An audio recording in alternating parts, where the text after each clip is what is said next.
From New York, where I've grown tired of Mrs. Wendell and have come up with a little plan to rid myself of her forever. A little plan called murder. Man, Bill, are you out of your mind? You'll never get away with this. Biff, how long have you been standing there? How much did you hear? I'll deal with you later. It's Late Night with David Letterman. Tonight, Tony Bennett, Eric Stewart, and his woolly mammoth too, and comedian Carol Leifer, plus Paul Schaefer and the world's most dangerous man. And now, a man who will be heartbroken when he hears about the baffling series of accidental deaths. Bill, put down that gun. David Letterman!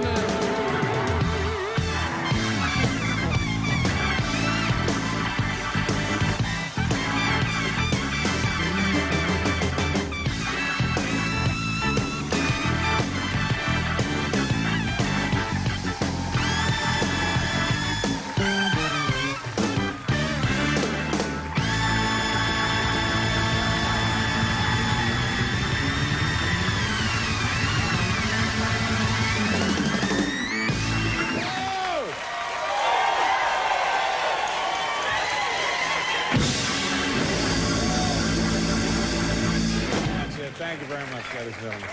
Hi, welcome to the program. My name is Dave. Please, whatever you do, feel free to call me Dave. Welcome. Thank you very much. I want to tell you something odd that happened to me coming to work this morning. I'm coming to work. I get out of the subway, and I'm walking up 6th Avenue, and I get to about 23rd, 24th Street. And a guy comes up to me, and he says, oh, my gosh, I can't believe it. He says, I have watched you every night of the week for the last 5 years.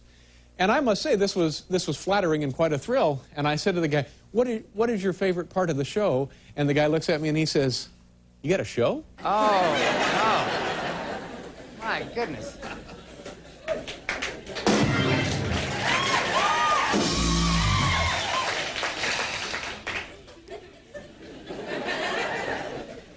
You know, I'm so excited about tonight's program. This is something we have wanted to do for years and years, and tonight we're going to get a chance to do it. And I'll tell you, did you already tell them what we're going to do tonight? So you don't know either. Okay, good. I'll tell you in a second. Well, President Reagan said today that if Judge Ginsburg, guy's 41 years old, I don't even think he was a judge before, was he? He was a judge. He was working like a donut shop or something. This Ginsburg? Is Mo Ginsburg? Is that it? No. Anyway, President Reagan said today that if Judge Mo Ginsburg is not confirmed for a seat on the Supreme Court, he has now narrowed the field down to 2 guys, and it will either be Jacoby or Myers. So we'll all look forward to that announcement. There you go. What do you think, Kevin? Should we try that one? It's a little tricky, that one, don't you think? You think? Yeah. Kevin, if you had a show, would you try that one? You would? All right. All right. Based on Kevin's vote of confidence, yes, I'm going to try joke number 4. Hit it. This is joke number 4, by the way, for insurance purposes. According to today's Post, there have been at least, this is kind of ugly, there have been at least 20 thefts of gold teeth from stiffs at the morgue here in New York City. And a city official said that the people responsible for this heinous crime are eligible for 5 to 10 years in prison and maybe a recycling award.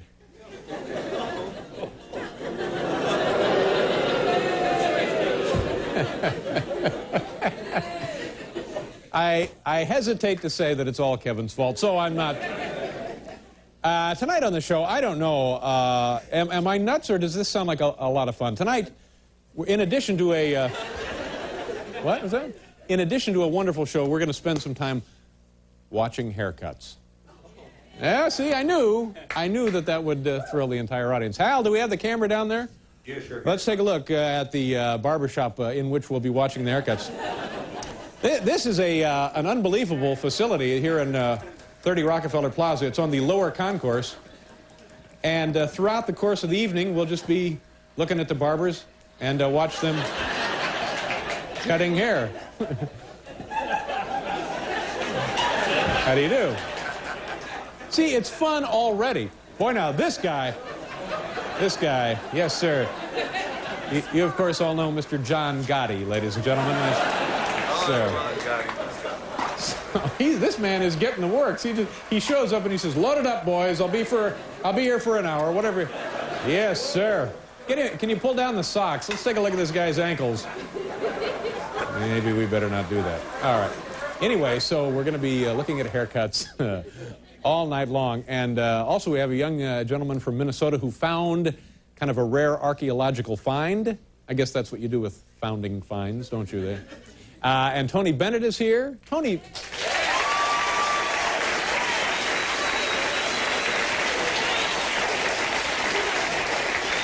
And also the lovely and talented Carol Leifer is here. Now, boys and girls, say hello to our good friend, Mr. Paul Schaefer. Paul is right over there.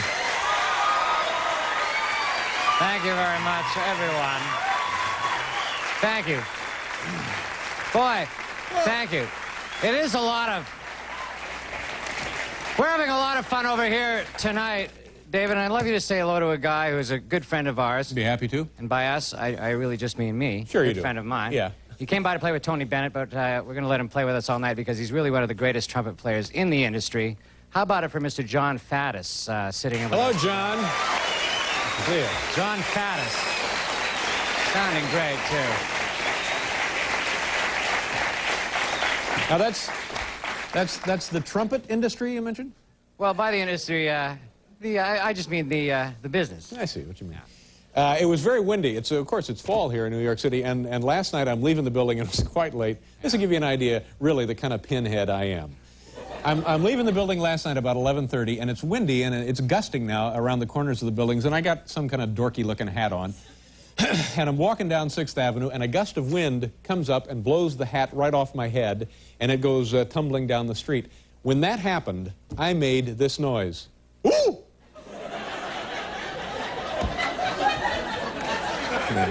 Involuntarily, this noise comes out of a 40-year-old guy. Ooh!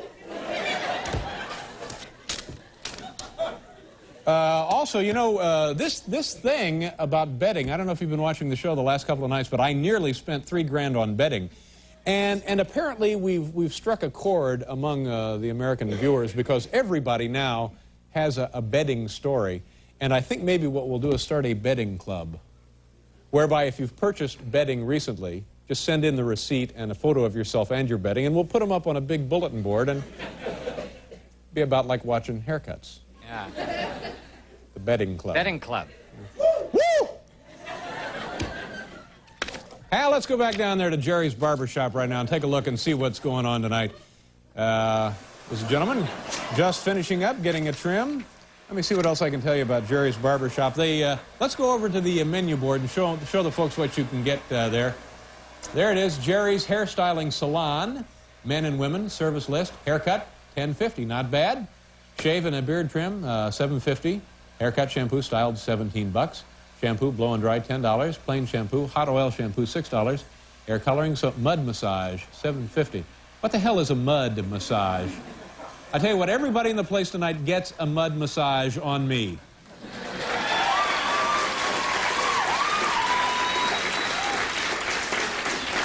Excuse me, how do you do, sir? What is your name? Benny. Benny. Nice to have you with us, Benny. Mr. Benny, can you ask the gentleman there if he'd care for a mud massage? Love one. You would love one? All right, go ahead and load him up. All right. How long have you been working there, Benny? 16 years. Has anybody ever come in and asked for a haircut like mine? Yes.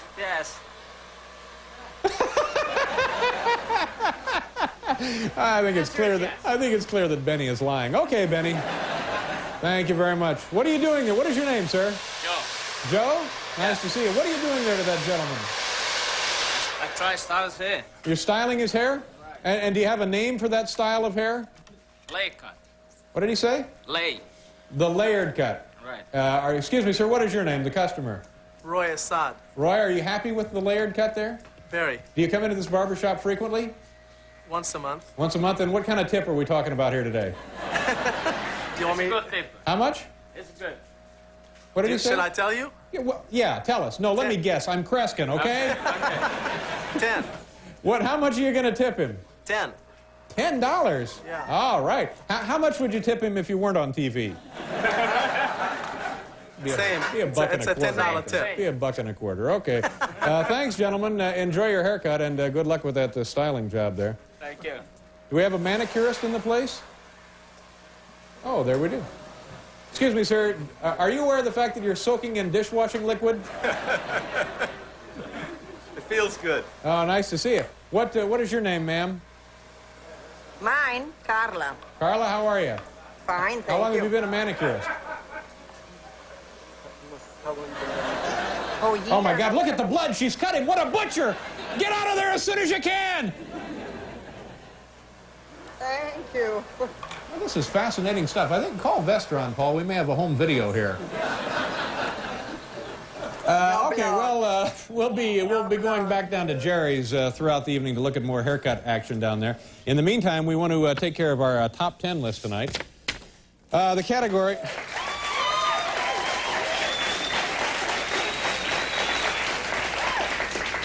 it's from the Home Office in Scottsdale, Arizona. The category tonight, Princess Diana's top 10 complaints about Prince Charles. You know, Paul, if we can believe what we read, there may be a marital rift there. And I think we all know how painful that can be. I just hope that there's no truth to these rumors. But anyway, nonetheless, we have top 10 complaints about Prince Charles from Princess Diana. Here we go. Number 10. Repulsive orange teeth after scarfing down entire bag of Cheetos. Number 9, threatens me with beheading for leaving nylons hanging in bathroom. Number 8, giggles like a schoolgirl around Buckingham Palace guards. I don't know what that means. Number 7, that phony British accent. And number 6, never puts the cap back on the mango love butter. The hell is that? I don't even know what that is. 5, unfavorably compares cooking of my chef to cooking of his mother's chef. That's unfair, isn't it? Gosh, those kids. Number 4, laughs like a hyena at reruns of The Jeffersons. Number 3, always calls Pizza Hut before we've decided on topping we want. Number 2, constantly slips and calls me Oprah. Number 1, wears Home of Big Ben boxer shorts.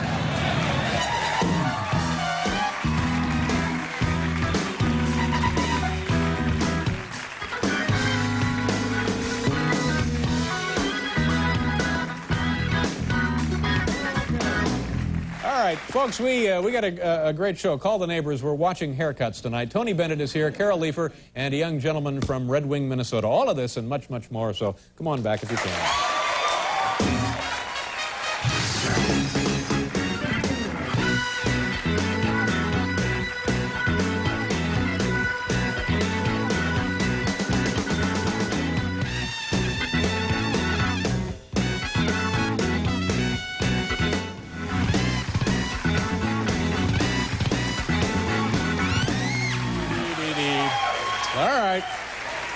Thank you, Paul.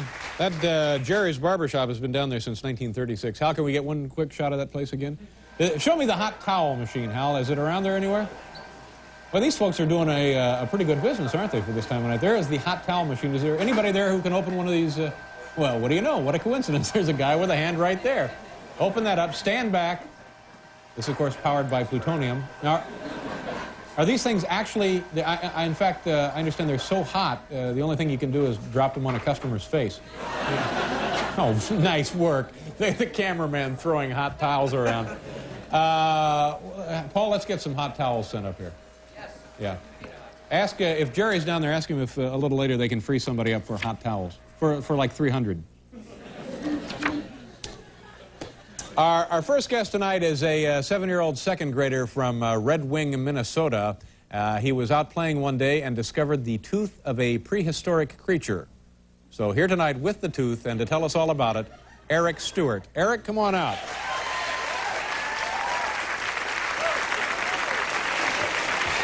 Hi, Eric. Nice to see you. Have a seat. You want to put that right up here? Okay.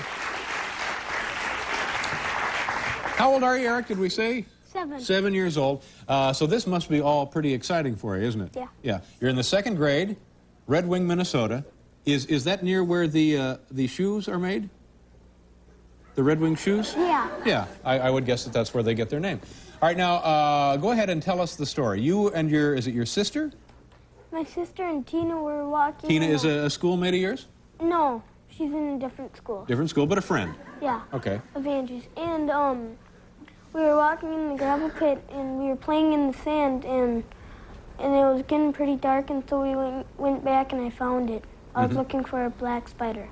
So you... You were looking for a black spider, but you found a prehistoric tooth instead. Yeah. Did you think for a second to heck with it and go looking for spiders again? No. Did you know immediately that you had something unusual there? Yeah. Yeah. And is it worth a lot of money?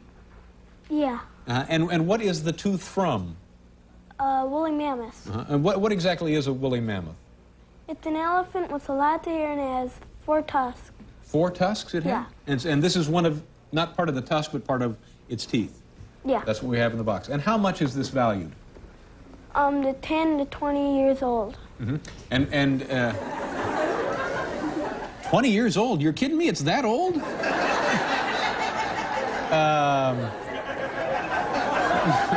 It's what? Is it about 8,000 years old? 8,000 to 30,000 in that? I don't really know. Yeah. But did they tell you how much it was worth? Yeah. And about how much is it worth? I can't remember. But is it a lot of money? Is it like $1,000, $10,000? A lot of money. Now, are you going to sell it to a museum or something? I don't know. You don't know. All right. Have you shown this around a lot? Yeah. You took it to school? Yeah. Well, what do the people in school think? Not very much.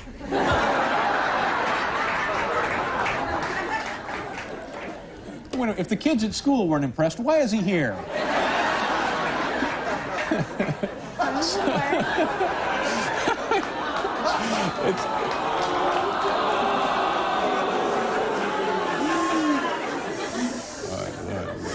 They're angry with me, you understand that. So you took the tooth to school and you brought it home, and what happened when you brought it home? It was in my bag, and I dropped it on the floor.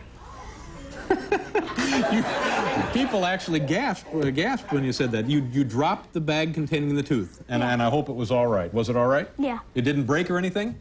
It broke. So this prehistoric woolly mammoth tooth hit the floor and shattered? No, broke in half. Broke in half. Yeah. Does that decrease the value of the artifact? Yeah. It does. All right. So now we're going to take a look at it, and I want you to tell us everything you know about this tooth.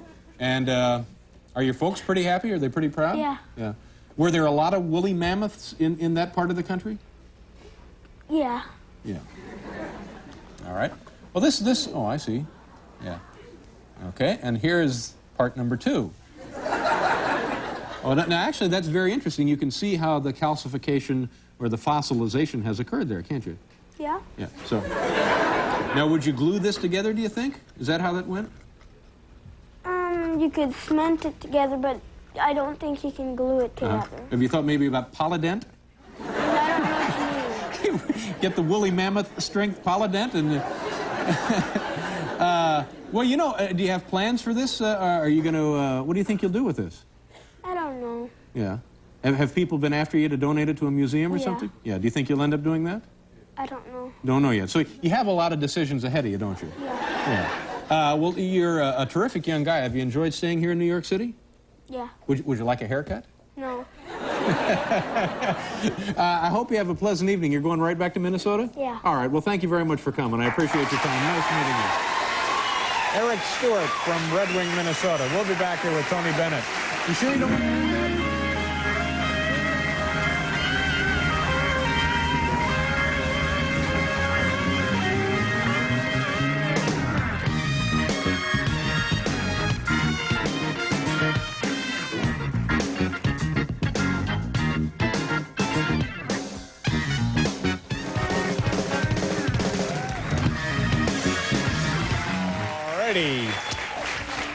Our next guest tonight, by the way, we're watching haircuts all night long from a lovely barber shop here in New York City, Jerry's men's hair salon downstairs here at 30 Rockefeller Plaza.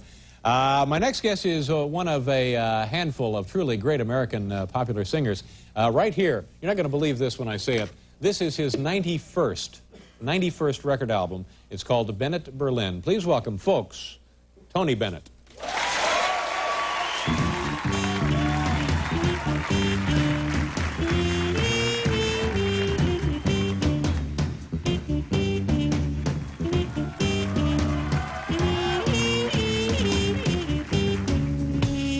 Every night you'll hear her croon a Russian lullaby, just a little plaintive tune when baby starts to cry. Rock-a-bye, my baby, someday there may be a land that's free for you and me, and a Russian lullaby.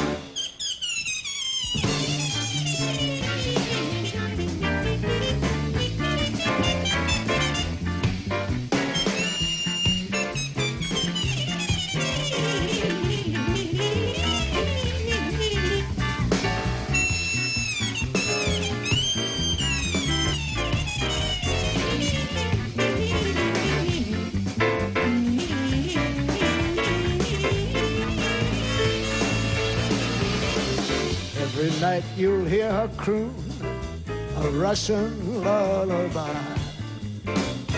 just a little plaintive tune when baby starts to cry. Rock-a-bye, my baby, someday there may be a land that's free for you and me, and a Russian lullaby. Come on, Paul, one more time. Every night you'll hear her croon a Russian lullaby, just a little plaintive tune when baby starts to cry. Rock-a-bye, my baby, someday there may be a land that's free for you and me, and a Russian, a Russian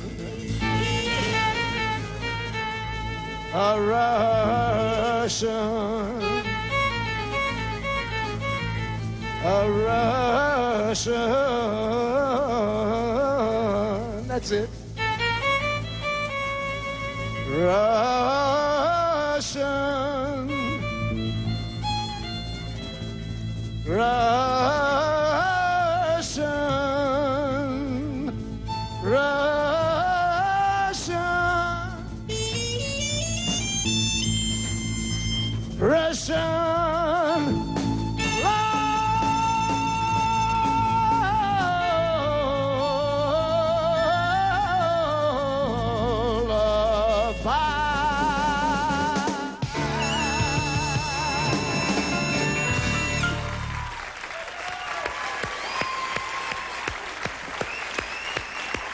Tony Bennett. Very nice, Tony. Good to see you. I'm going to do a commercial. We'll be right back here with Tony Bennett.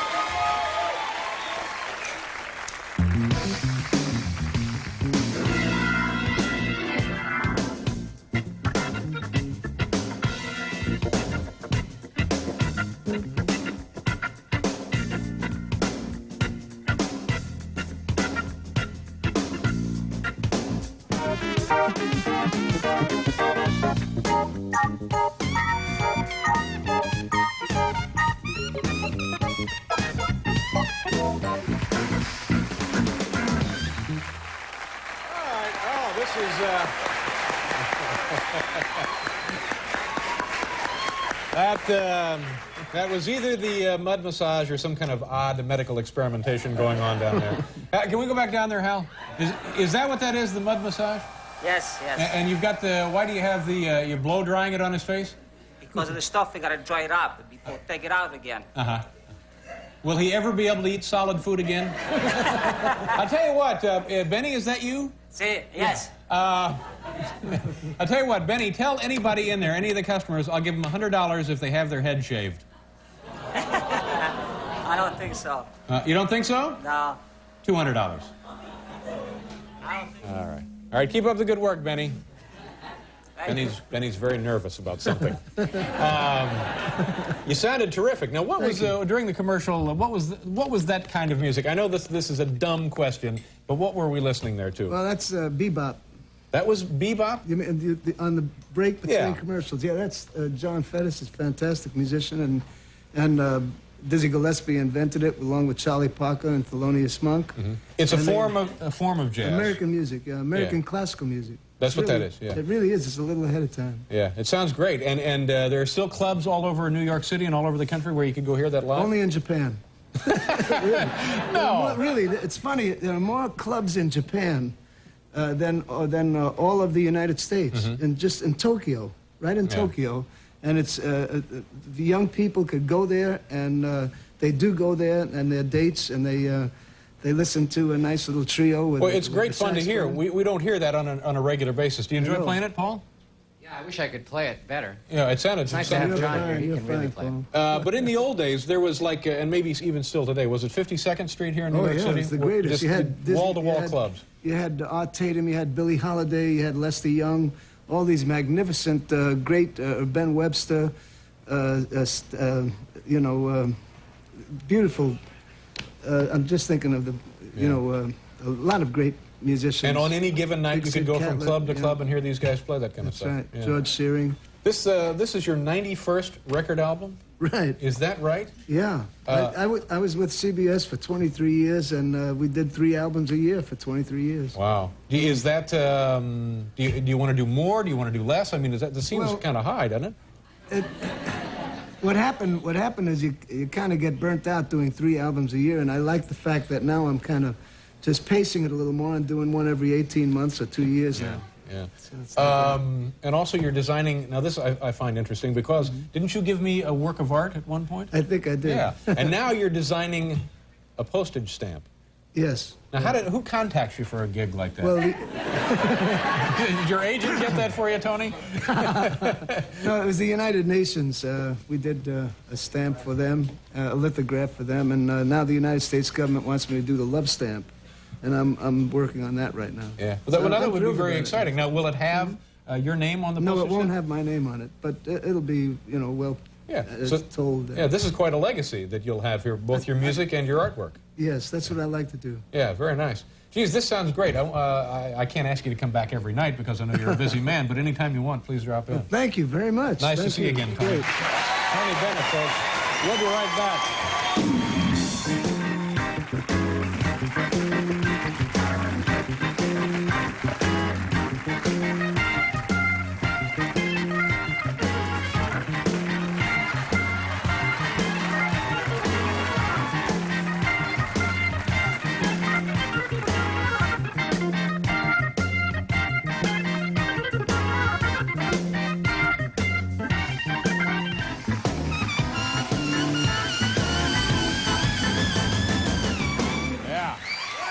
Was that it again? Was that a little more of the same kind of stuff? No, that was funk. That was funk. Yeah. See, I don't know the difference between bebop and funk. And, well... Because I'm just a dorky white guy. You and I'll go into a room afterwards with John, and he'll tell us. He'll explain the difference. All right, get out his thesaurus. Yeah. But it's great to listen to. We should have more of that here. Tomorrow on the program, Jacqueline Bissett will be here. Lovely, lovely woman will be joining us. Also, Buffalo Bob Smith. A lovely, lovely man will be. This is Howdy Doody Buffalo Bob, isn't it? That'll be tomorrow. And also singer Joe Cocker. That'll be tomorrow. So another. Our next guest is what the hell is that? Is it Hal? What is the noise? What are we listening to? What? What is going on? We are just now moments away from uncovering the mystery behind the padlock. It could be treasure, it could be rotting bones. But tonight on live television, In front of millions of viewers, we are going to find out. Larry, excuse me, Larry, what exactly are you doing? It looks like you're trying to break into one of those closets back there. Closet, Dave? Are you sure it's a closet? No one will know for sure until we get it open. Larry, I know for a fact it's a closet. I saw guys cleaning it out earlier today. And in fact, the guy, Tommy, right there with the hammer, he has the combination to the lock. He could open that thing up in a second. Oh, no, you don't, Letterman. The people who have gathered here tonight to witness this spectacle are hysterical with suspense. Don't queer it for me now. All right. What do you call this little event you're running back there, Larry? I call it Padlock of Mystery. All right? Now leave me alone. All right. Whatever you want, Larry. Oh, my God, it's open. It's open. What's in there, Larry? Step back. I'll go in first. All right. Out of my way, stooge. What is it, Larry? What did you find back there? Aha! Plastic buckets. Good Lord. Plastic buckets, that's it, Larry? But whose plastic buckets? And where are they from? And why are they plastic? Could they be from a lost continent or another galaxy? It'll take the expert years to find the answers. Until then, let me leave you with a little song. Oh, sure. Oh, good. A little song. Sure. You've got to give a little, take a little, and let your poor heart break a little. That's the story of, that's the glory of love. The world loves a mystery, and I love you. Good night, everybody.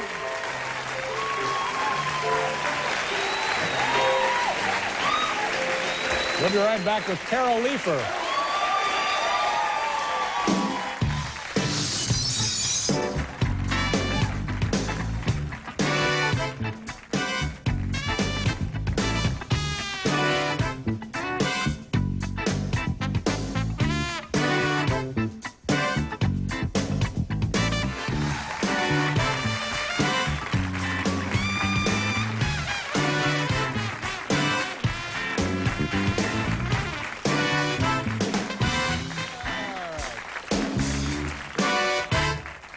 Jerry's Men's Hair Salon.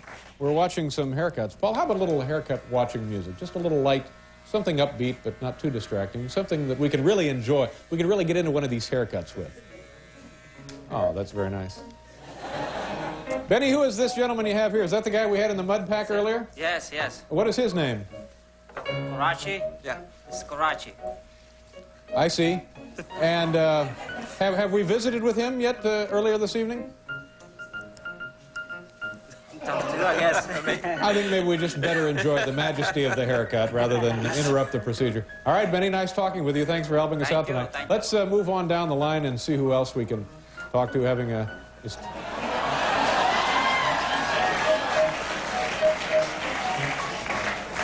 Yeah. Hi, Tony. How you doing? Fine, man. All right, let's just keep moving. Thank you very much. Let's see who else is down there. Is Eric still there? Eric, can you hear me? Yeah. You changed your mind about a haircut? Yeah. How come? I don't know. I needed one. You did need one? It's a darn nice haircut. You look pretty good. I look stupid.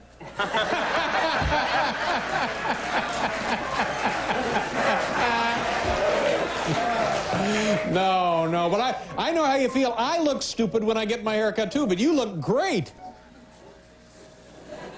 Well, listen, again, have a good trip back to Minnesota. Yeah. All right. Who's paying for this haircut, Eric? I don't know. Yeah. Maybe Tony Bennett will pick it up for you. Okay. Thank you, folks. Have fun down there. The barber shop. Thanks, Paul. Our next guest tonight is a terribly funny woman. Gosh, she's funny. She's so funny. We'll just wait here a second to really contemplate how funny she truly is.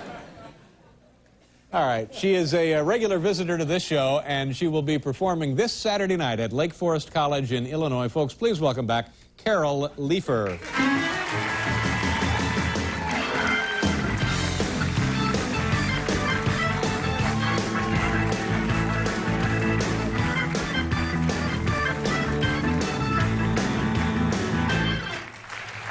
How you doing? Pretty good. Nice to see you. Thank you. We're watching haircuts tonight. I know. Would you like to go down there? They do women as well. Well, gee, I don't know. I'll have to check with Pascal, my hairman. Pascal is your Yes. hairman? Seems like a nice guy. Is he a nice guy? He's very nice. He Does he- doesn't simply cut my hair, he understands my hair. And does he travel with you, Pascal? Oh, yes. Yeah, Along with Cook. Oh, my. And you actually have been traveling, haven't you? Yes, I have. I've been traveling everywhere. But actually, Work and vacation. Work and vacation. That's right.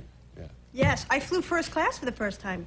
Really? Yes, I got bumped up. First, I was so excited, you know, maybe I'll sit next to some big celebrity, somebody really important. My luck, I'm next to the recent lottery winner, Roy. Roy, yeah.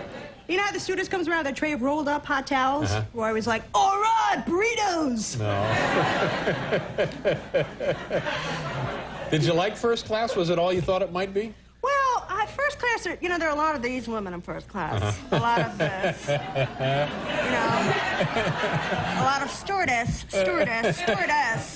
My role is inadequate. No, I'm sorry, it's like a grenade. This is just awful. I'm flying to New York. I'm going to have my teeth unclenched there. Yeah, but you know, New York is not the same. It is not. I was walking down Fifth Avenue very late one evening. Bum comes over to me. He says, lady, can you spare a quarter for some food? I'm starving.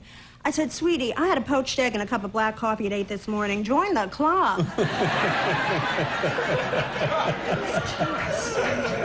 You know, that seems like it comes fairly effortlessly for you. You might be one of those babes. No, you don't think so? No, I'd have to have a really bad nose job if that was true. You ever see those really, really bad ones, though? Like, I saw that in first class. Because Bad nose actually, job? I do an impression of a bad nose job. Okay, you ready? Right, get right to it. Okay.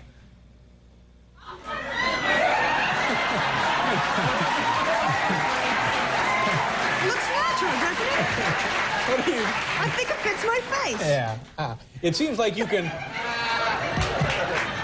It seems like sometimes you can spot them if there's too much... Seems like there's way too much distance between the upper lip and the nose. If it like maybe a canal could have gone through there. That's right. And then you also were on a cruise ship? I worked at cruise. Hey, the Love Boat. Now, Yeah. is that a good deal for a comedian, or is it just a nightmare? Did you ever work a cruise? I when never you were worked doing one stand-up? because I guess it's a nightmare. I'll tell you something, Dave. If you thought you don't like people on land, look out. Hello. It was, I worked with the comedy team. Happy and peppy and bursting with love. Yeah. You know these kind of guys that, like, never change their act. They just keep changing their name. You know, because, like I said the first time, you know, I swear I've seen you guys before, and the guy was like, oh, you probably know us when we were Hotfoot and Winky. That's probably, oh, maybe you know us when we were Glib and Flip. How about that? And you would open for these guys or follow these guys, or? Yeah, I would work with them. Yeah. Yeah. Now, what do you mean when you say you would work with them? It was like a trio, a comedy threesome? Yeah, I would go 2, 3, 4. They go happy and peppy. No, no, you know, we were on the same bill, along with the lounge singer. But know. who opened the show? Me. Oh, is really? So these guys, Bippy and Winky, were headliners? But the nice thing about a cruise is it's relaxing and the food is great and there's all you can... But I'll tell you one thing, though. One night, I was invited to sit at the officers' table. I was really excited. You know, this is the part where I get to meet, like, Gavin McLeod, the whole thing. Oh, these officers, what a surly bunch. Really? Oh, all sitting there with that, gee, I never get to steer look on their face. See, I had no idea that would be a problem. Yeah. Yeah. But there's a lot of food. In fact, I brought some... There's so much food that Pics. it's actually... Oh, look, more pics. Let's see. They open the buffet an hour early so people Which can one? take Are these in pictures. any special the order? First one, yeah. They're in order right there. Okay, this guy with Look at his... this. Taking pictures. Now, if you're starting to take pictures of food, I think it's time to think about your life. Look at that guy. He's like, son, I'm zooming in on the banana pie now. But isn't that the kid from Minnesota we just had up here? Look at that. Now, what do you say after your vacation? Oh, remember, honey, sliced meat. Oh, is that lovely? But, Yes, you know, but Carol, you took that picture. Well, So you're just for as this goofy as that other guy. But actually, you know, oh, don't One you more? know? Well, yeah. Not yet. What? Can we show it or not? Well, see, when I first got on the boat, I had a really bad room. Really crummy one. But then, show the picture, This is how it works when you're on the high seas, I guess. Yeah. Then I Pretty much, spoke to somebody. Ho ho! And I got a better room. I'll bet you did. And so where did this cruise go? Oh, it went... Left from where? Left, sailed out of what? From Miami. From Miami to... Yeah. To the Caribbean, went to Jamaica. But you know what it is? It's stressful traveling, don't you think? Stressful traveling? Yes. Oh, yeah, it I can mean, be. you know, you ever fill out that customs form in the plane? I always get so panicky. Like, surname? What the hell is my surname? Sweetie? Cupcake? That's a nickname there. I think that's what you get there. And then you went to Europe? I went to Greece. Greece? Yeah. They opened a comedy club, Teehees, at the Acropolis. Oh. Yeah, new club. Can you imagine that, doing stand-up at the Acropolis? Well, ladies and gentlemen, the Birth of Civilization audience is the greatest audience in the entire world. Hey, Zeus, nice tie. Oh, gosh. Do the little Whippy and Binky song again. Do that for us again. Come on. Just a... Happy and peppy and coursing with Paul, love. can you help us out here with this a little? Let's blow this way out of proportion. One more time. Come on. Really get into it this time. Go, do it. Happy and peppy and bursting with love. All right, that's it. Thank you.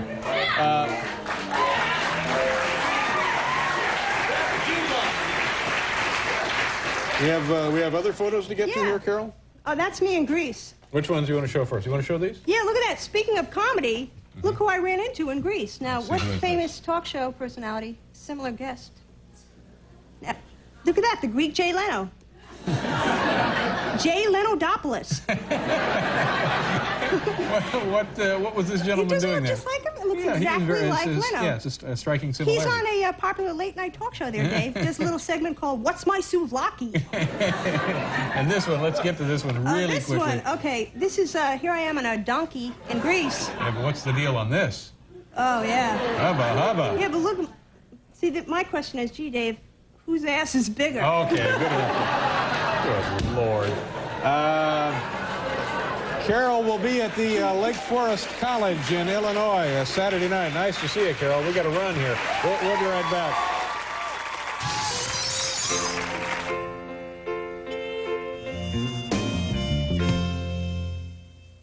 Hotel accommodations for most guests of Late Night with David Letterman, furnished by the Berkshire Place and Omni Classic Hotel in exchange for this announcement. For reservations at Omni Hotels in the U.S. and Europe, call toll-free 800-THE-OMNI.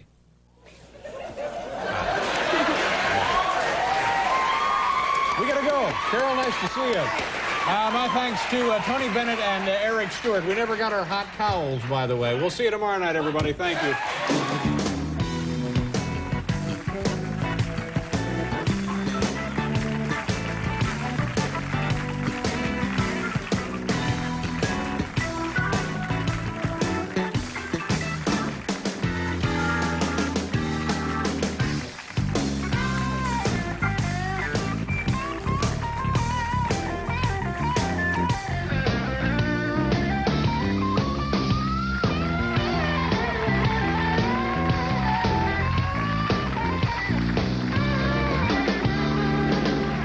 Join comedian Elaine Boozler at the Hot Spot Friday Night Videos with videos from Stevie Wonder, Steve Winwood, and Starship Speed Patrol.